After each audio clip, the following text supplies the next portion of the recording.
এটা বেশি লাগছে, এটা ভিতর থেকেই যাবে। কমাই দিতেছি। আঙ্কেল না দাদু এবার ঠিক আছে। হ্যাঁ ঠিক আছে।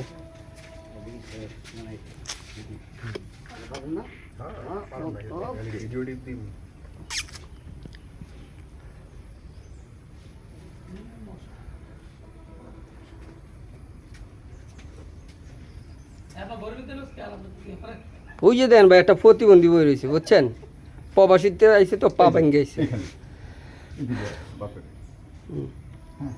হ্যাঁ ইয়া হুমান ভাই কথা কেন না, কিন্তু আমি কিন্তু ইয়ে দিব, আমরা লেভেল আছে রুল 5 4 3 2 1 0 অ্যাকশন। আব্বা দেন কিরে মা তুই একলা জামাই কই? আর রাখো তোমার জামাই, তোমার জামাই এলে তো দেখতাই। আর ওমন একটা মানুষের লাগে তুমি কেমনে আমার বিয়ে দিলে আব্বা? আচ্ছা একটা কথা কও তো, আমি কি তোমার কাছে বেশি হয়ে গেছিলাম যে এমন একটা লোকের হাতে